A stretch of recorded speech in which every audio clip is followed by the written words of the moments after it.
Você começa a navegar agora pelo Ondas Impressas, o seu podcast sobre o universo da impressão.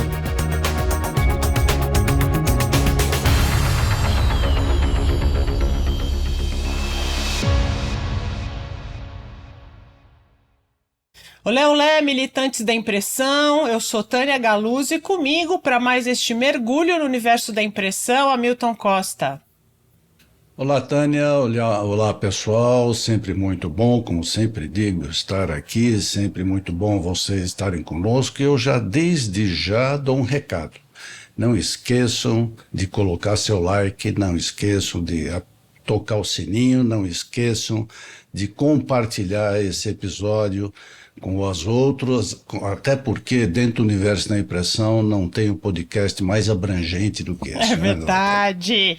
Bom, sejam todo mundo muito bem-vindo, todas muito bem-vindas para mais um episódio do Ondas. Esse aqui é o 106º episódio desde que a gente criou esse canal, eu e o Hamilton, e é o nosso 15º episódio nessa temporada aqui de 2025.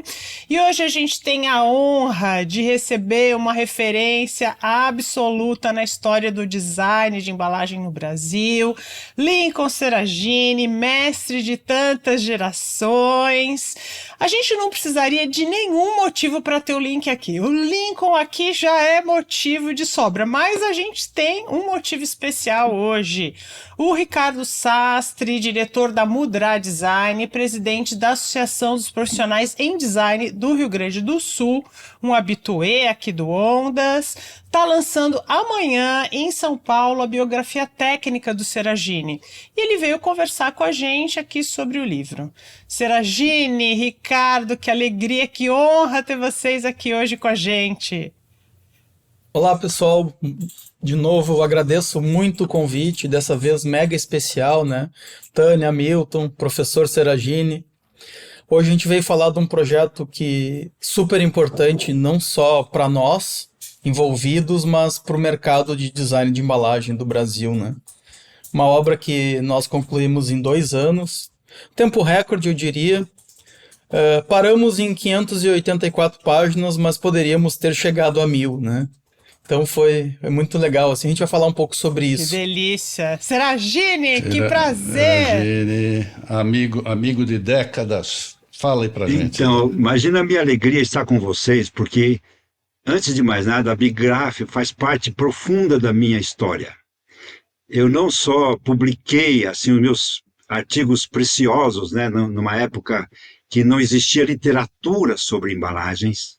Eu fui acolhido e o editor da revista, que é o Plínio Gramani, que se tornou um grande amigo, ele melhorou os títulos, aperfeiçoou o conteúdo, virou uma obra-prima mesmo. E ao mesmo tempo a Bigraf me convidava para cursos, eu também passei a representar e mostrar a modernidade da embalagem por esse mundo gráfico, falando nos eventos da Colatin Graph na América Latina, né, que começou do Brasil, depois eu fui para Punta del Este, Guadalajara no México, Miami, Buenos Aires, enfim, eu era um grande porta-voz do que se chamava na ocasião a modernidade da embalagem. Então eu sou muito grato por todas essas razões e incorporou, inclusive está retratado isso no livro, né? Então estou muito feliz aqui e agradeço mais uma vez essa recepção tão linda e calorosa, tá bem? Muito obrigado por enquanto. Delícia, gente. O Seragini está enfatizando isso porque nós nos conhecemos, eu e Seragini nos conhecemos através da revista Bigraf, lá no início dos anos 2000, conversamos várias vezes, então essa é a referência que ele traz aqui pra gente. E para quem está aqui pela primeira vez no Ondas, ou para quem não tem nenhuma ligação com design, nenhuma ligação com o universo da embalagem, o Seragini ele tá assim para o universo da embalagem mais ou menos como o Washington Oliveto para publicidade. O Seragini foi o responsável para dar à embalagem a devida importância na vida de qualquer produto que a gente sabe muito bem, né? Então, lá no começo da década de 70, num tempo em que ninguém discutia a embalagem do ponto de vista técnico, o Seragini foi a voz a começar a levantar essas questões, unindo o estudo científico científico às estratégias de marketing. Ele trabalhou na Colgate-Palmolive, na Nestlé, Dixie Toga, Johnson Johnson, até ir para uma grande agência de publicidade, a Young Rubicon, e depois criar a Seragine Design lá em 1991, que depois se transformou na Casa Seragine. Isso, gente, é só uma pitadinha na longa contribuição do Seragine no mundo das embalagens, né? São mais aí de 50 anos de atuação. E eu não falei nem da parte de educador do Seragine, né? Mas o Ricardo Sastre, que é publicitário com pós-doutorado em design de embalagem, ele vai nos ajudar a desvendar essa figura incrível que é o Seragine, justamente falando dessa biografia técnica que ele acaba de publicar.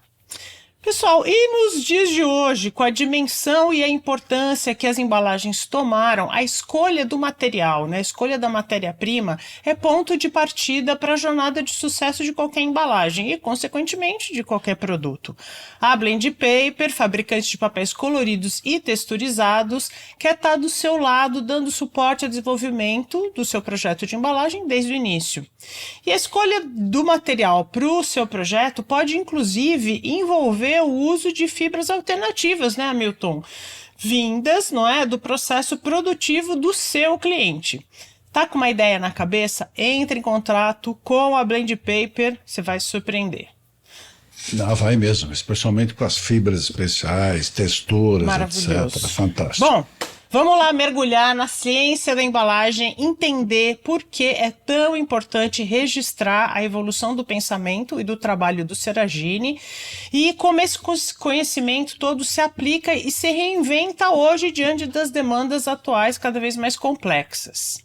Eu proponho, pessoal, a gente começar entendendo o que é uma biografia técnica, por que, Ricardo, você escolheu esse formato, né? Como é que foi? Qual foi o fio condutor para você estruturar o livro? Certo. Foi em comum acordo, porque uma das grandes preocupações do Lincoln é deixar esse legado, porque ao longo da carreira ele foi construindo esse conhecimento que acabou disperso em revistas, nas apresentações das palestras, né, mais de 2.000 palestras, e durante a sua carreira ele estava, além de estar desenvolvendo embalagem, ele estava construindo um conhecimento sobre o tema que até hoje encontra-se disperso na literatura. Então, nesse contexto, a proposta foi desenvolver um método próprio, que esse método foi publicado num congresso de design o ano passado, e nós trouxemos esse método para o apêndice do livro para mostrar e ensinar designers ou projetistas ou entusiastas da área, né, como replicar uma biografia técnica. Então, além de toda a cronologia da carreira do Lincoln, que está dividida em 3 grandes momentos, a gente resgatou esse conhecimento, reestruturou o conhecimento e hoje eu diria, né, com muita clareza que temos um ponto de partida por onde começar a estudar embalagem no Brasil. Link, você num post recente do LinkedIn, você disse que esse livro é a realização de um sonho antigo, não é? Quer dizer, o que significa para você a sua trajetória e, mais importante, o seu método, né? Como o Ricardo estava dizendo, sua ciência documentada dessa forma. O que significa para você? Não, primeiro, olha, eu sentia que faltava para complementar a minha realização, porque eu me dediquei muito a valorizar a embalagem como profissão, que no começo não se pensava em embalagem como uma profissão independente, que não era possível estudar embalagem, era uma atividade empírica, que você aprendia oriundo de várias outras disciplinas. Então eu lutei muito na primeira etapa, que inclusive no livro aparece como uma fase do educador, onde eu comecei a conceituar embalagens, comecei a dar os primeiros cursos, para criar um corpo de disciplinas que podia orientar a formação profissional. Isso aconteceu, né? E o que aconteceu? Inclusive a revista da Bigraf contribuiu para isso. Eu fui publicando vários métodos, muitos conceitos, entrevistas, nas minhas conferências, e todo esse material estava disperso. Então, a grande contribuição do Ricardo, ele conseguiu não só unir, como ele num período de 30 anos, né, ele conseguiu criar assim, a essência do meu pensamento, que foi a definição da embalagem como área autônoma, e eu comecei querendo definir embalagem como área científica, que eu cheguei até a nomear de embalística, olha que nome sofisticado, né? E eu desisti porque balística, muita gente diz, isso parece coisa de militar, bomba, né? Aí eu evoluí para criatégia, que é a criatividade dentro de uma estratégia, que foi o nome do meu método. Depois, o Plínio criou esse nome, sabe que eu considero o artigo mais importante que eu escrevi, o que o Plínio deu o nome, que chamava a ciência, ou a embalagem científica, que eu dizia que a embalagem não era uma expressão artística. Ela tinha que atrair atenção em 1/5 de segundo, fechar a venda, ganhar do concorrente, usando o significado psicológico das cores, das formas, a simbologia, a sedução para fechar a venda. E isso norteou meus projetos, porque imagina só, um dado relevante. Eu e a minha equipe, nesse período, fizemos mais de 20 mil desenhos. Como é que eu consegui fazer 20 mil? É porque as empresas voltavam lá. Eu prometi aumentar as vendas e conseguia. Não teve projeto que eu fiz que eu não aumentei a venda. Olha só. Então, eu não fazia um desenho artístico, porque a maioria julgava a embalagem pela estética. Ah, tá bonito, tá feio, eu gosto, eu não gosto. E eu mudei os parâmetros disso. E depois, além dessa experiência prática de fazer os projetos, né, eu empreendi muito no Brasil. Eu tive uma filial na Argentina por 20 anos e fui realizando o meu sonho que eu defini no começo da minha carreira, que era embalar bem o mundo, né? E eu fui embalando o mundo aí. Que delícia. Eu até às vezes brinco, o meu sonho era embrulhar o mundo, né? Que tenho conseguido. Que delícia. E o Ricardo conseguiu captar tudo isso, porque, olha, o livro, quem gostar de embalagem, e até quem não gosta, vai passar a gostar. Porque ele descobriu mistérios e segredos que eu próprio não tinha percebido. Ele tem uma sensibilidade que é exemplar. Muita gente vai querer que ele faça biografia também, Opa! porque ele é um mágico disso. É impressionante o que ele descobriu, das sutilezas, né? Que delícia. Olha, que vai delícia. ser um exercício, Olha, porque ele mesmo já disse dá que isso vontade de ter é o um curso livro de em pós-graduação. Que delícia, que delícia. Ler o livro inteiro. Agora, Seragini, você falou realmente dessa coisa de aumentar as vendas, né? Então, como você falou, muitas embalagens inovadoras ao longo da sua carreira. E um dos projetos mais marcantes que você citou numa dessas entrevistas. Olha lá o livro, Olha, gente olha boa! a gracinha aqui. Olha, amanhã vai estar, amanhã vou poder ver isso. Vou colocar nas mãos também, lindão. Eu vivo, olha só, a lindo. grandeza do livro. Isso aí é uma Uau, obra maestra, lindo. uma obra-prima. Então, aí numa dessas entrevistas, você contou, né, umas entrevistas que eu fiz com você para a revista Bigraf, você contou que um dos primeiros projetos, assim, bastante impactantes foi o da margarina, né, Fiorella. Na época você estava na Young Rubicon, você criou uma embalagem totalmente diferente, uma embalagem plástica que lembrava um pote de porcelana com uma combinação inédita de um selo de alumínio, que hoje é tão comum, né, nas margarinas, um selo de alumínio e a tampa transparente. E em um mês, as vendas, você me contou que as vendas na margarina aumentaram 85%. Como é que você aplicou a sua ciência da embalagem nesse projeto para criar algo tão diferente e tão impactante no mercado? Conta um pouquinho desse case para quem está ouvindo a gente. Não, olha, tudo que você falou é verdade. Eu estou vendo ali que o Ricardo está desesperadamente para achar a foto da Fiorella e mostrar. Olha aí. Olha isso, gente. Olha a diferença do que era, meu Deus. Seria simplesmente margarina e maionese se não fosse a Seragini. O que eu fiz? Olha só, a embalagem padrão era um recipiente branco, com os ângulos retos, e impressão muito pobre na lateral, não tinha nem a marca, era mais decoração. E a tampa também branca, simples, com o desenho da marca. O que eu fiz? Além de conceber um outro recipiente, inspirada numa porcelana, porque o meu princípio foi o seguinte: eu vou fazer um objeto que ninguém vai ter vergonha de colocar na mesa. Porque como a manteiga era muito superior em qualidade, quando você ia na casa de alguém e servia margarina, eu falava, nossa, essa turma aqui tá pobre, né? Interessante isso, é a psicologia do consumidor. Uhum. E eu vou fazer uma embalagem que é um luxo. E essa porcelana, inclusive, era curvilínea, porque a definição da Fiorella, que era uma margarina mais cremosa e mais saborosa. Então, a cremosidade eu refleti na curva e não naquele ângulo reto que, inclusive, machucava a mão se você apertar. E na tampa eu ponho um selo de alumínio com uma fotografia com Appetite Appeal.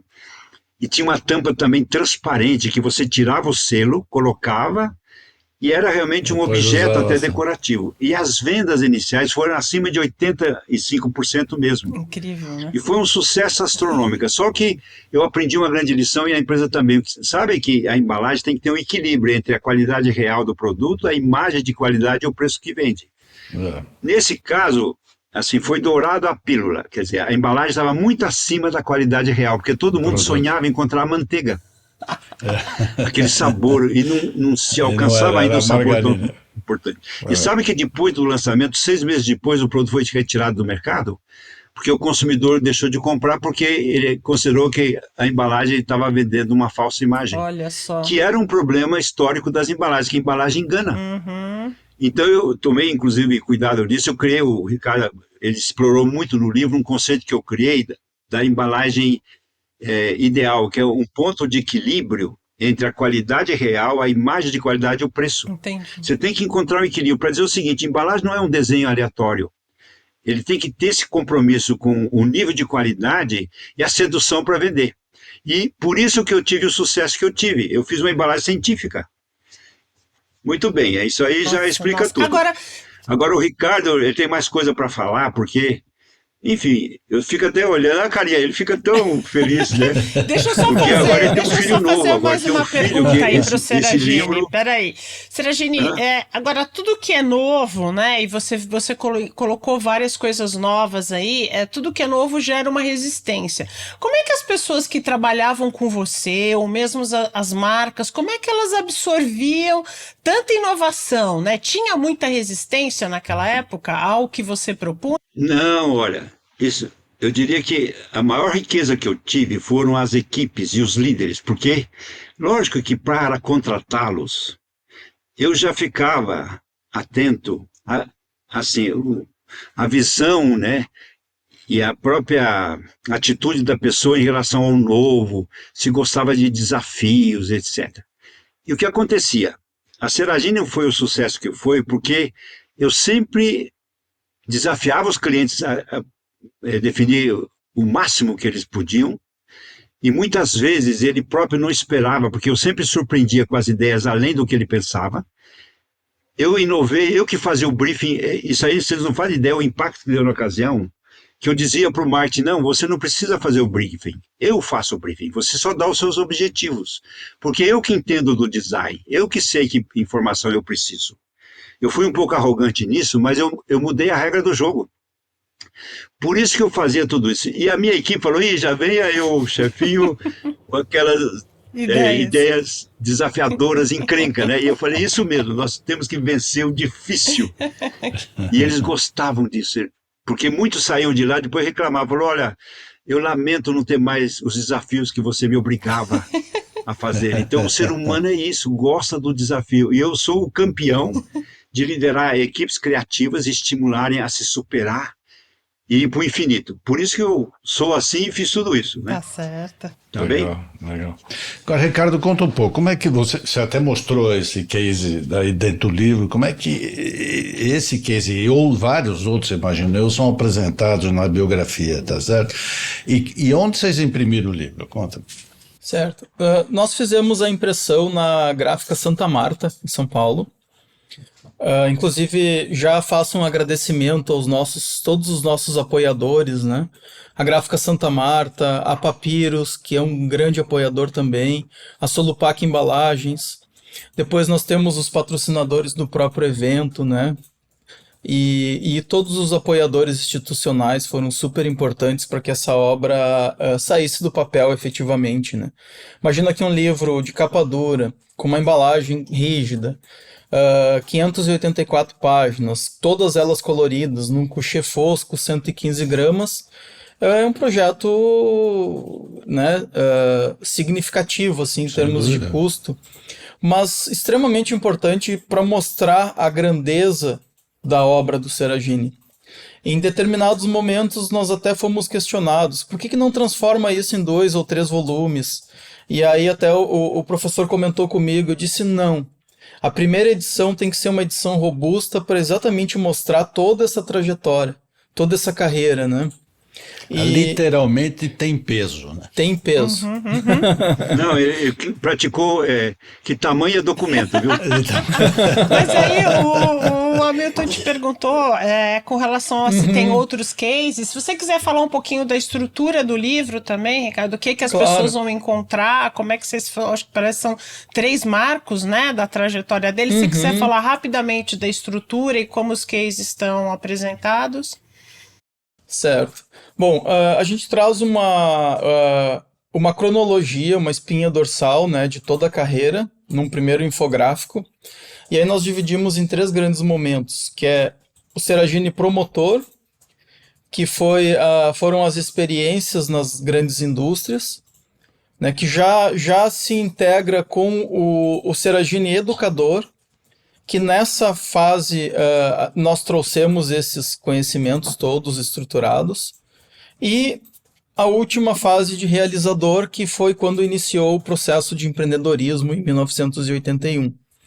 Então a gente inclusive indica 3 formas de leitura do livro, que pode ser lido de cabo a rabo, então vai ter um momento de educador que vai ter todo esse conhecimento. Se quiser saber a história especificamente do Lincoln, dá para pular a fase de educador e ir de promotor a realizador e depois volta para consulta, né? Ou lê-lo aleatoriamente para consultas eventuais. Para as universidades vai ser super importante, para quem é desenvolvedor de embalagem, para quem trabalha com projeto, com pesquisa, enfim. É uma fonte riquíssima de dados, né? Então, nós estruturamos dessa forma. Respondendo especificamente à pergunta do Hamilton, foi muito difícil, dentre os 20 mil projetos, separar 13 que nós detalhamos com um pouquinho mais de tempo. Mas durante a descrição do livro, durante a escrita do livro, a gente vem resgatando cases que foram importantes naquele contexto. Por exemplo, a retirada da bandejinha plástica do cotonete, que foi no tempo da Johnson & Johnson, então a gente escreve sobre isso, que foi uma redução de custo e impacto ambiental significativa. Nossa, cara, é mesmo. Agora eu lembro, você falou um negócio que nem eu uso isso, é mesmo, tinha uma bandejinha. Caramba, acho que muita gente vai lembrar, né? Aí, gente, olha os 50 a mais aí, vão lembrar. Como é que foi essa mudança, professor? Olha, bom, se você for puxar os casos aqui, nós não saímos daqui hoje, né? Mas esse é então emblemático. Conta esse, Seragini, tá tô bem, curiosíssima. Com a atitude permanente de um profissional de embalagem, a gente sempre procura otimizar, né? E, inclusive, tinha aquela época da análise de valor, onde você fazia uma análise bem detalhada, o porquê de cada componente, etc.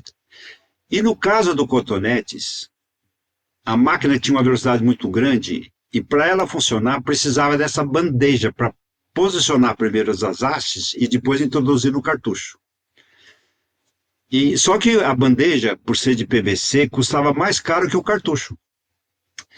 Então um dia eu idealizei, imaginei, se eu conseguisse tirar o cartucho, eu ia fazer um grande benefício. E quando eu falei isso, todo mundo falou, mas como? Na máquina, etc. E eu consegui tirar a bandeja. Eu adaptei a máquina, porque eu, como sou engenheiro também, os engenheiros são formados para explicar por que não dá para fazer as coisas. Eu venci grandes projetos confrontando eles e fazendo eles se movimentarem e buscando alternativas. O que eu fiz? Eu fiz um gabarito metálico que colocava primeiro no gabarito, introduzia no cartucho e tirava e permitia Entendi. Então, a abastecer mudança e foi no funcionar. processo E o de segredo invase. depois foi fazer um sistema de picote de abertura e refechamento, que eu cheguei até a patentear essa embalagem. E, inclusive, foi a gráfica Nicolini, na ocasião, que não existe mais, Sim. que era um grande parceiro de inovação, como depois também eu fiz para o OB, mesma coisa, um sistema de abertura. E no caso, o Cotonete, essa embalagem que eu criei, existe até hoje, todos os concorrentes copiaram porque venceu a patente. E é incrível, né, com uma ideia simples, já que o produto permaneceu, eu resolvi um problema básico e econômico, né? Legal. Isso Legal. Mais algum Mas aí, tá bom, Ricardo? olha. São 13, então. Não fica falando, porque aí Não, vamos falar, chega, que vai isso ter é que legal, comprar o livro para ver. Claro. Mas conta, Ricardo. Formalmente, sim, nós escrevemos 13 cases, escolhendo com características distintas, né? Mas durante o livro a gente traz muitos outros cases, como esse do Cotonete, que não está na seção de cases, está na parte da Johnson & Johnson. E no próprio descritivo das agências, a Nakato Johnson aparece em alguns cases. Enfim, todas as fases têm cases ilustrando uma linha de pensamento, algum destaque maior, enfim, né? É um livro sobre embalagem, né? E a gente vai costurando e trazendo muitos outros, fora imagens e mosaicos que também estão contidos, né? E vou deixar um pouquinho minha a marca, surpresa. olha, aproveitando o embalo, foi sempre inovar em algum aspecto, ou no tipo da embalagem, ou na funcionalidade, ou até na estética, que vocês, e eu tenho alguns casos que aumentou as vendas só mudando a fotografia de um produto, né? E que eu sempre quis mostrar que a inovação não é só tecnológica. O design pode aumentar as vendas, porque o que é inovação para mim? É você conseguir criar um valor novo, chamando a atenção do consumidor, que ele decide comprar, influenciado por aquela embalagem, e com isso aumentar as vendas e o lucro, porque no fundo a inovação é para isso. E eu defendo muito a inovação do design, que é estético. Inclusive, uma vez eu defendi muito isso, de que o design era mais importante que a tecnologia na inovação. Nossa, deu um alvoroço em muita gente. E sabe que uma empresa americana, que era da Kodak, Eastman Chemical, aconteceu uma coisa também surpreendente comigo. Eles tinham a indústria aqui no Brasil, e eles faziam um seminário, chamando os especialistas, etc., tentando vender as qualidades, as propriedades dos plásticos especiais. E eu ia lá e dizia, olha, desculpe, isso é importante, mas o mais importante é o design. E eu afirmava que o design era mais importante que a tecnologia. Eles ficavam bravos. Um dia, alguém lá falou, vamos falar com o senhor Seragini, mandou um jornalista dos Estados Unidos para conversar comigo aqui. E não é que eu convenci a pessoa, e quando chegou a matéria, eu levei um susto que eu nem sabia o que era. Sabe qual é o título da matéria? Qual? Lincoln Seragini, de Jedi Master of Design no Brasil. E Jedi Master é o mestre da sabedoria. Eu falei, meu Deus do céu. E sabe que com isso eles criaram uma galeria de designers e começaram a investir em design? Como eu falei, a Tetra Pak já faz isso faz tempo. Ela compra os designers, porque design melhor vende mais caixinha. Verdade, é verdade. E vocês engenheiros só ficam pensando em produtividade, automação, e não na venda. Precisa porque vender. a venda que puxa tudo. Verdade. Então eu fiquei famoso. Aí eu entrei na galeria Chique, da Eastman muito chique. Chemical. Agora, Olha só. vocês acham que atualmente o processo de desenvolvimento de uma nova embalagem, ele é mais ou menos complexo do que há 30 anos? Com certeza mais complexo, porque assim, há 15 anos atrás, o tema sustentabilidade praticamente não existia. E buscava sempre, enfim, a estrutura que otimizasse, né, as funções de proteção, integração com a linha de produção, a logística, depois a venda, a prateleira. E hoje em dia, inclusive eu acho que inverteu, e que é até um problema, porque as empresas são tão obcecadas em alcançar o requisito da sustentabilidade que está esquecendo as verdadeiras funções da embalagem, sem ignorar a sustentabilidade. Inclusive, eu tenho uma apresentação de muito impacto que chama assim, inovação de embalagem além da sustentabilidade. Porque a razão de ser da embalagem continua sendo conter e proteger produtos para abastecimento da população. E tem que ser o máximo possível sustentável. E que é importantíssimo e vai crescer, isso está certo. Só que não está equacionada ainda a coleta, os resíduos, porque não depende só da embalagem. A embalagem em si não é a causadora, ou são as pessoas que manipulam mal, as prefeituras que não fazem a coleta seletiva, a conscientização, etc. Né? Que é um dilema nosso, inclusive como profissional eu tenho uma consciência sobre isso. Porque a embalagem faz parte da vida, não vai diminuir, ao contrário, o consumo vai aumentar, porque aumenta a população, aumenta o consumo de embalagem. Porque ela está atrás de matar a fome, cuidar da limpeza, da higiene das pessoas, dos medicamentos, da saúde. Então a embalagem é essencial para a vida. Uhum. Você, Ricardo, você concorda? Você acha que hoje está mais complexo frente a todas essas demandas? Sim, até eu ressalto que foi algo que emergiu também das pesquisas, né? Que eu digo que o Lincoln Seragini é o precursor do pensamento sistêmico da embalagem, que a gente chama de design sistêmico. Nossa, falou bonito, hein? Eu sou o precursor do sistêmico, essa foi demais. Sistêmico de embalagem. Porque sempre, durante a minha tese no doutorado, eu tive que mostrar que a embalagem ela é um sistema complexo. Né, porque ela se assemelha muito a outros sistemas complexos, como a própria natureza, porque o sistema complexo ele tem relações previsíveis e imprevisíveis e atua dentro de um sistema com interações internas e externas. Esse é um conceito básico de sistemas complexos, né? E a embalagem ela se enquadra muito bem nisso. Conforme vai a própria sociedade ela vai se tornando a cada dia mais complexa, porque hoje nós aumentamos as nossas inteligências, né? A inteligência individual, a inteligência coletiva e agora a artificial. A embalagem está dentro desse contexto. E o Lincoln comentou sobre o aumento da população. Nós estimamos, né, pela ONU que até 2050 o mundo tenha 10 bilhões de pessoas, né? E aí, como é que a gente lida com isso?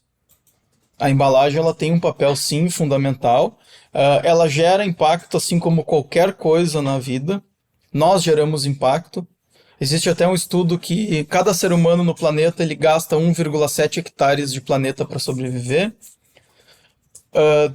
Dentro desse estudo, os Estados Unidos ele gasta um cidadão americano ou um cidadão dos Emirados Árabes gasta de 10 a 11 hectares e um cidadão africano vai gastar 1 hectare.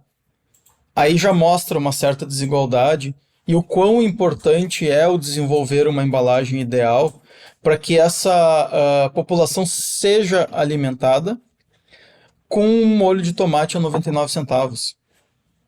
Como que a gente vai fazer esse milagre daqui para frente? Vai ter que ser possível, de alguma forma. Né? Então, sim, daquilo que se falava sobre embalagem há 10, 20, 30 anos atrás, a cada dia mais a gente aumenta a complexidade. Mas o ponto de partida de tudo isso, que eu acho que ainda falta, e o livro traz essa contribuição, é que esse conhecimento básico, esse anseio de transformar a embalagem numa área autônoma de conhecimento, que foi uma iniciativa do Lincoln e que eu estou carregando isso para a minha vida como um todo, né, minha vida profissional, isso está fazendo falta hoje no mercado. A gente precisa trazer mais robustez sobre o conhecimento de embalagem. Né? Então, esse é um ponto importante.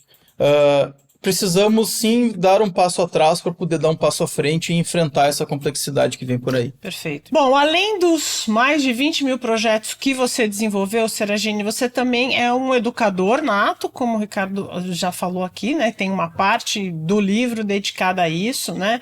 Mentor de gerações de embrulhadores, como você diz, né? Estruturou curso... De embrulhões, não. Eu gosto de embrulhões. Embrulhões. Eu sou conhecido como doutor embrulhão no nosso grupo lá. E me diz, então, qual que é a importância de compartilhar esse conhecimento, formar novos profissionais com essa visão mais estratégica e científica da embalagem, e complementando um pouco do que o Ricardo acaba de falar, Seragini? Eu diria que a maior realização da minha vida é ter sido um mestre. Se tem uma coisa que me deixa feliz, quando me chamam mestre Seragini, aí é o máximo, né? Porque eu realmente me dediquei a isso. Desde o ano de 71, no meu primeiro emprego, quando eu percebi que embalagem não era compreendida, que todo mundo achava que não era possível estudar, eu propus meu primeiro seminário na Colgate-Palmolive, olha, no ano de 1971. Você nem era nascida, com certeza, né? Eu sei que provoca. Mulher não gosta de falar de idade, mas sim, em 71, eu já comecei a disseminar o conhecimento. E em 74, quando aconteceu em São Paulo o terceiro Congresso Mundial de Embalagem, eu trabalhava na Nestlé e fui indicado pela Nestlé para fazer parte do comitê organizador, porque eles queriam ajuda. Eu tinha 25 anos. Imagino que eu consegui, porque eu sempre fui tagarela, eu consegui. Falei, vocês me deixam fazer uma palestra sobre treinamento, um currículo. E eu consegui, olha, em 74, eu tinha 25 anos, eu publiquei o meu primeiro currículo de disciplina para estudar embalagem. E o que aconteceu, desde o ano seguinte, o de 75, eu nunca mais parei de ensinar embalagens. Que, além depois de fazer projetos, aplicar na prática os conceitos, sempre foi a minha alegria de conviver com as pessoas, ensinar, e até hoje, olha, a minha maior satisfação quando alguém diz, olha, Seragini, foi depois de uma palestra sua que eu fiquei encantado, eu decidi estudar embalagem, você mudou minha vida. Então a minha grande realização é inspirar as pessoas. E no meu caso foi a embalagem, que foi a grande companheira da minha vida, né, profissional. Então sim, eu sou um mestre assim, de alma, né? E com isso eu realmente transmiti tudo. E faltava o livro, porque sabe que todo mundo me cobrava? E o livro? Eu sempre falei, olha, eu estou no 5º livro que eu não escrevi. Porque eu tinha que escrever o primeiro, o segundo, o terceiro, o quarto, o quinto, porque eu fui mudando, porque eu sou engenheiro, eu comecei no mundo da tecnologia, depois eu fui para o design, falando da psicologia das cores, depois o mecanismo de compra e venda e o marketing, depois eu fui para a gestão, a gerência, que é outra coisa que eu contribuí muito, que eu acho que continua sendo um ponto fraco do sistema brasileiro, é a falta de liderança, gestão. A embalagem é órfã, não tem pai nem mãe na empresa, não tem quem manda. Ponto importante. Mas é um bom tema, que inclusive o livro explora bem isso. E ao mesmo tempo, eu dizia que a embalagem tem uma contribuição para o negócio muito grande e pouca gente consegue tirar proveito disso. Não entende que a embalagem é um investimento estratégico e que ela devia perseguir fazer uma embalagem inovadora, no mínimo melhor que os concorrentes, porque muita gente me pergunta, qual que é a embalagem então ideal? Eu falei, aquela melhor que o seu concorrente. Se o consumidor escolher o seu produto porque ele acha que a sua embalagem é melhor que a do concorrente, ganhamos o jogo. E eu luto para oferecer isso para as empresas, fazer uma embalagem melhor que os concorrentes. É simples, né? É simples, o duro é fazer. O sentido da transformação é esse, né, Seragini? É exatamente ver as pessoas se transformando, tá certo? Esse é o ponto. Agora, vamos trazer isso para hoje, Ricardo, quer dizer, como é que você vê toda essa metodologia desenvolvida pelo Seragini aplicada às novas demandas de mercado, né? Especialmente quando se fala, que a gente já falou, sustentabilidade, rastreabilidade, experiência do consumidor, nesse mundo digital especialmente, tá? A biografia feita, ela faz essa ponte entre lá desde 71, quando o Seragini começou, e o futuro? Sim, inclusive tem dois projetos do Lincoln que são atuais e que estão no livro, que é a Perena A e a Brandix. Brandix, que são projetos já com inteligência artificial inclusa, né? Então, eu sempre digo duas características do Seragine muito interessantes. A primeira que me facilitou muito escrever é a memória do Lincoln, que é uma coisa impressionante. Dá para se perceber, isso com certeza. Eu E a tô firme segu- ainda, viu? Isso é muito bom. Né? e a segunda é estar à frente do seu tempo numa continuidade, né? Porque mesmo hoje, no contexto atual, o Lincoln continua atual, continua à frente. Né? Porque é exatamente isso. O grande segredo, na minha opinião, é que se tem uma base muito sólida. Quando tu constrói uma base sólida de conhecimento, o cenário que tu vai aplicá-la, ele não é tão relevante assim. Porque a espinha dorsal, aquilo que é a essência do conhecimento, ela não muda. Estudando filosofia atualmente, eu percebo isso, que o Império Romano já se tinha uma essência de inteligência artificial, por exemplo. Não da maneira que a gente conhece, mas é que é cíclico. O conhecimento da humanidade ele é cíclico. E quando tu tem uma base sólida, o contexto é algo que é adaptável. É por isso que eu digo que isso é muito importante, né, nesse sentido, porque se construiu uma base sólida de conhecimento sobre embalagem, sobre negócios, sobre marcas, tudo que é conhecimento adjacente à embalagem, como cores, marcas e formas e fontes, de alguma forma foi estudado, foi apresentado ao mercado, foi escrito, foi publicado, né, e a consolidação ela acabou acontecendo no livro. Então nós temos desde o conceito básico do que é uma embalagem, a sua classificação, função, etc., até a embalagem no contexto da inteligência artificial, né? E aí, Não, incluindo a neurociência, que eu já pratico há muito Também. tempo, muito legal. a inteligência artificial e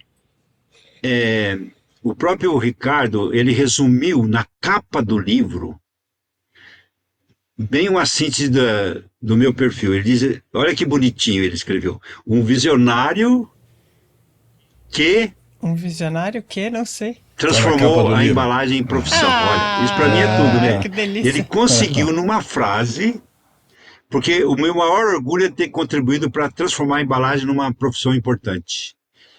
Com essa visão futurista, de vanguarda que eu sempre tive mesmo, né? Porque vocês verão lá artigos que eu escrevi há 30, 40 anos atrás que estão atuais, é incrível. Eu mesmo falei, nossa, acho que algum espírito baixou em mim, eu É nada, antecipei, essa porque o próprio cabecinha Ricardo eu ficava preciosa. abismado, falando, como é que pode? Você já falava de sustentabilidade há 30 anos atrás. Eu falei, nem sabia direito o que era, mas falava. Né? Então, pegando esse gancho, pessoal, vocês conseguem nomear um ou dois dos maiores desafios para quem está desenvolvendo embalagem hoje? Quais são os maiores? Eu sei que são muitos, né? E quando a gente olha para a sustentabilidade, isso se multiplica, mas vocês conseguem nomear um ou dois dos maiores desafios hoje no mercado de embalagens? Não, desculpa, para mim é fácil. Primeiro, é autonomia, porque eu acho que os profissionais de embalagem, as equipes, eles correm atrás da decisão dos outros. O que eu mais defendo é um especialista que tem visão própria, defenda as suas ideias, viabiliza, convence. Foi o que eu mais fiz na vida. E hoje em dia eu só aceito projetos, e eu negocio isso antes, que eu digo, olha, eu vou ser o chefão do projeto. Para valer a pena me contratar, vocês precisam me ouvir. Porque eu já, assim, recomendei fechar a fábrica, trocar equipamento. Eu não faço embalagem para equipamento. Porque para o equipamento, inclusive o professor Peter Drucker, ele define o seguinte, empresa dentro só tem custo e empecilho. Só que a verdadeira guerra é de mercado, você tem que vencer no mercado. O que adianta fazer uma embalagem boa para o equipamento se você perde da concorrência e não conquista o consumidor? Então eu sou um ferrenho defensor disso. E para mim não adianta aprender técnica, tem que ter liderança, coragem. de realmente influenciar na decisão final e implementar a embalagem de sucesso.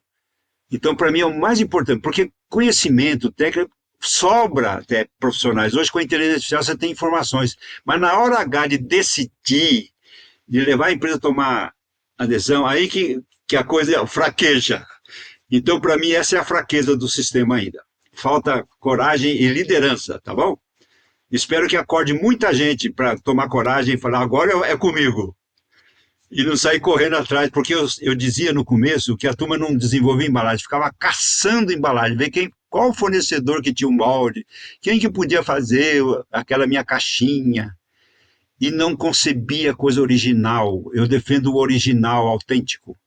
Então é isso, ó. Isso não mudou. Falta coragem, Lincoln. Esse É o isso ponto. aí. Falta coragem, falta liderança. Esse é o E ponto. para você, Ricardo? Pronto, para mim é tudo isso. Ó, quem está assistindo, espero que escuta com atenção e toma coragem aí e vai, viu? Vai. Para fazer uma embalagem realmente que faça diferença. Foi o que eu mais fiz na minha vida, por isso que eu fiquei conhecido, né? Sim, O embrião do Brasil, é isso que me chamam. Eu complemento falando do sair, né, do escritório, ter o olhar sistêmico, enxergar todas as pontas do processo. Que eu vejo isso como uma limitação. A indústria de embalagem ela vai olhar até no máximo a máquina de envase, talvez ele conheça o portfólio de possibilidades de matéria-prima. A indústria de envase, por sua vez, ela talvez nem entre dentro da indústria de embalagem e vai querer uma solução pronta, como o Lincoln falou do caçador de projetos prontos, né? E talvez ele tenha um olhar sobre o consumidor e talvez nem tanto. E aí, quando a gente chega no fim de vida, é pior ainda, né? Então, o sair da sua área e explorar a embalagem da extração da matéria-prima ao descarte, eu vejo que esse é um grande desafio. Porque às vezes até a empresa está bem intencionada propondo uma solução sustentável, mas na prática ela está gerando mais impacto do que antes. Né? Então, eu não vou citar exemplos, mas a gente vê muito projeto que vamos fazer um reuso de uma matéria-prima no fim de vida e gasta uma energia enorme para transformar essa matéria-prima que já tem uma cadeia de reciclagem consolidada, por exemplo. Né? Ou a própria tendência das embalagens compostáveis, mas a gente não tem uma estrutura de compostagem industrial no Brasil.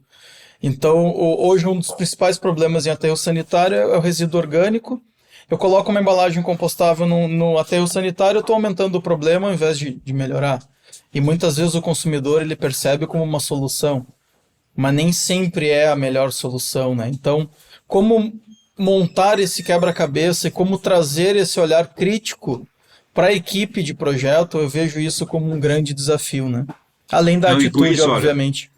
Olha, emendando o que o Ricardo está falando, eu defendo que, primeiro, os designers estéticos não são preparados, eles precisam estudar o ecodesign. Eu, se pudesse, fazia uma escola de ecodesign, porque eu sou engenheiro químico e isso me ajudou muito. Muito do meu sucesso é explicado por isso também.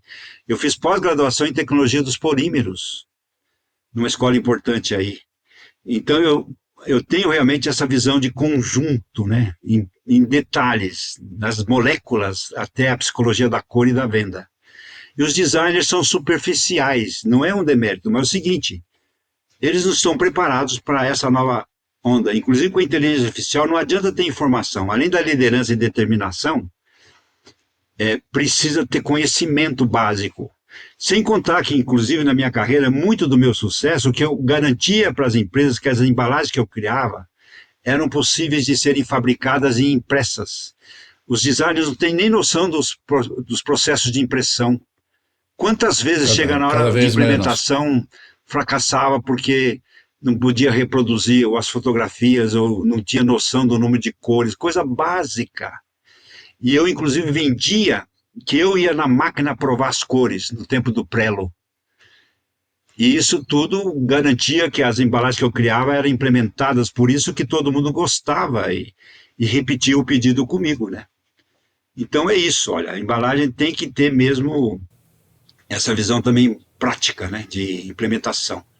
Então vamos falar o seguinte, né? A gente está falando aqui de conhecimento. Vocês estão repetindo o conhecimento e é justamente isso que está no livro. O livro traz isso, né? O livro contém todo esse conhecimento. Agora você, Seragine, que sempre se dedicou a inspirar pessoas, qual o conselho que você dá para o jovem? Um jovem profissional que está começando na área do design de embalagem, né? Diante de tantas transformações, que conselho você dá para esse profissional que está começando? Não, em primeiro lugar, precisa ter um momento na vida dele que ele se conscientiza qual carreira seguir e qual vai ser a paixão dele. Eu defendo muito que para você aprofundar no conhecimento, e hoje é possível com inteligência artificial, ninguém mais tem limites de aprender. Mas, se for possível, e se você já estiver num momento de iniciar uma carreira, procurar aprender, descobrir se aquela profissão é adequada para você. Depois disso, aí sim, começar a estudar, aprofundar, porque eu, por exemplo, na Seragine, eu gostava muito de contratar estagiários. Eu diria que os melhores designers que passaram na minha empresa foram estagiários, porque eles vinham virgens, eles não vinham com nenhum vício de outras empresas, etc. E eu olhava muito o caráter da pessoa e os olhos brilhantes de gostar assim, da inovação, da incerteza, né? E com isso eu formei aquela equipe maravilhosa e tive sócios maravilhosos também que me ajudaram a construir essa obra. Porque, no fundo, a pessoa tem que amar de paixão o que faz, e assim, do fundo da sua alma, né? Esse é o começo. E com isso, depois aprender a experiência. Primeiro, experiência não se ensina, você tem que vivê-la. Mas se você escolhe uma trilha, você vai atrás dela, vai praticando. Como sempre, no início da carreira você precisa ter oportunidade, mas hoje em dia a maioria não busca mais um emprego. Você vai se empreender. É um estudante empreendedor que vai buscando oportunidades e aos poucos vai criando oportunidade. E o seu talento ele vai sendo revelado na prática, porque ninguém tem um talento teórico, você tem que demonstrar na prática. Tá certo. Falei bonito, não falei? Tá Muito, certo. muito. Então Deixa tá eu bom. ir direto aqui. Deixa eu ir direto Isso aí. aqui. Agora vamos para aquele servição. O livro vai ser lançado amanhã, dia 9 de outubro, na ESPM, aqui em São Paulo. No dia 16 de outubro vai ser em Curitiba, na Universidade Positivo. No dia 8 de novembro, na Feira do Livro, em Porto Alegre. Os links para inscrição, não é, Tânia? Estão aqui no descritivo, tá certo? Tem mais alguma coisa programada? E como as pessoas podem comprar o livro, Ricardo? Certo. A gente já recebeu alguns convites para fazer alguns outros lançamentos, tanto em Minas quanto Rio de Janeiro, enfim. Mas a gente vai fazer essa primeira... E depois desse podcast vão receber muito mais. Tomara. Depois a gente vai fazer uma avaliação, né? Primeiro essa rodada inicial. O lançamento oficial mesmo vai ser... o pré-lançamento já foi feito no Prêmio Imba News. E então eu diria que o lançamento oficial ele foi feito no Prêmio Imba News. E agora a gente vai fazer o lançamento físico do livro, né? Que vai ser esse primeiro na semana que vem em São Paulo. Por toda a... Na semana que vem aqui, pessoal, para quem tá ouvindo, é amanhã, tá? Certo. Então vai ser lançado amanhã em São Paulo, na SPM, na Vila Mariana. E depois a gente vai fazer esse lançamento em Curitiba e Porto Alegre. Nós fizemos uma pré-venda do livro para quem se inscreveu através do Simpla. Receberam um e-mail de confirmação da pré-venda. E a primeira venda do livro vai ser feita na SPM. E depois a gente vai disponibilizar nas plataformas digitais, algumas livrarias, né? Mas exatamente para ter essa surpresa inicial e para valorizar quem vai presencialmente, a primeira venda vai ser feita efetivamente na ESPM no dia 9. Legal. Bom, quem quiser continuar essa conversa, comenta nos posts que a gente está fazendo do episódio nas nossas redes, no Instagram, no LinkedIn, comenta aqui no YouTube também, no Spotify, que você pode deixar os comentários lá, tá? E também a gente está deixando o link do LinkedIn, do perfil do LinkedIn dos dois aqui no descritivo, para vocês vocês contatá-los e, né, buscar mais informação. Pessoal, agradeço imensamente, Ricardo. Seragini, muito, muito obrigada por você estar aqui com a gente. Essa oportunidade incrível de falar sobre você, de falar com você, que é uma delícia, sempre uma inspiração, sempre brilho nos olhos. Vocês dois, muito obrigada por participarem do Ondas. Não, primeiro, parabéns pelo programa. Gostei muito das perguntas, porque eu penso sempre no ouvinte, né? É isso. Se as perguntas forem interessantes para eles, Exato. né? E eu acho que sim. E ao mesmo tempo agradecer, né? Essa oportunidade, tanto de falar mais um pouquinho da minha carreira, da minha vida profissional, e pelo apoio que vocês estão dando para o lançamento da biografia, que é uma realização, né? E finalmente eu já disse para o Ricardo que eu nunca conseguirei agradecer tanto o presente que ele me deu, porque eu tinha uma frustração, sentindo a falta do livro para deixar um legado, só que ele ultrapassou a expectativa. Ele fez uma coisa tão maravilhosa que vocês vão ver quando pegarem o livro nas mãos. É uma coisa impressionante. Eu mesmo falei, nossa, tudo isso que aí delícia, que eu vamos sou, fazer não é fila possível. amanhã. Vamos fazer fila amanhã lá na SP. Olha, é uma coisa assim que vai causar um impacto, vai ganhar prêmio, ele vai ficar muito famoso como o grande autor de biografias no Brasil. Delícia, Ricardo. Obrigada por você estar com a gente aqui mais uma vez. Não, muito obrigado pelo espaço, pela oportunidade, né? Foi uma retribuição, porque eu já tinha alguns acessos à literatura do Seragini em algumas revistas e sites, né? Assim como todos. Mas esses últimos 2 anos de convivência foram intensos no aprendizado sobre a embalagem. Então é uma troca, né? Nós temos algumas coincidências. O Lincoln começou a ter os primeiros contatos com a embalagem no armazém do pai dele. E eu colecionava rótulo quando eu era criança. E depois nós tivemos uma carreira mais ou menos paralela, porque eu também vim da indústria. Depois eu fui perseguindo a embalagem de forma multidisciplinar. Passei pela engenharia também, né? Engenharia de produção no doutorado. E hoje nós temos visões complementares sobre embalagem, e eu tive a oportunidade desse aprendizado maior, né? Foi um mergulho mesmo na embalagem nesses últimos 2 anos. Não só o que estava publicado, impresso, mas principalmente nas nossas conversas diárias, né? O professor até brinca, né, que quando a gente não se fala no mesmo dia, a gente até sente falta, né? Não, porque, olha, gostoso, gente. não faltou conversa, né? Só a entrevista minha foram 17, Nossa, olha só. Que delícia. Gente, E as horas que ele teve de pesquisar e escrever, muito bom. realmente foi um curso concentrado. Ele mesmo disse que aprendeu num ano ou 2, que talvez levaria 10 aí para. Que delícia, gente. Buscar. Muito, muito obrigada por vocês dois estarem aqui. Gente, querido ouvinte, essa conversa... Eu queria dar um abraço neles também. Muito obrigado pela presença. Lincoln, um imenso prazer te rever. Ricardo, tá bom? Tânia. É isso, gente. Brigadíssimo. Muito obrigado. Hein? Hamilton, temos Não, o e nosso parabéns e-mail. pelo- Obrigada, Lincoln. Obrigada. Não, eu estou impressionado, vocês fizeram mais de 100 programas e eu nem conhecia as Olha lá, ondas. vou te mandar. gráficas. Como é que pode? Vou Isso te mandar uns links uma pra des- você. é uma deficiência profissional minha. Como é que Legal. Mas parabéns, olha, eu gostei muito do formato, vocês são muito espontâneos e fazem perguntas inteligentes, gostei. Obrigada. Gente, obrigada. Hamilton, qual que é o nosso e-mail mesmo? ondasimpressas.podcast@gmail.com. Também temos o nosso site Ondas Impressas, que vocês podem acessar, assim como todos os agregadores de podcast, assim como no YouTube. Exato, tá exato. certo? Estamos É aí. isso, gente. Instagram e etc. Maravilha. Um beijo. Até o próximo episódio, gente. Tchau, Grande tchau. abraço.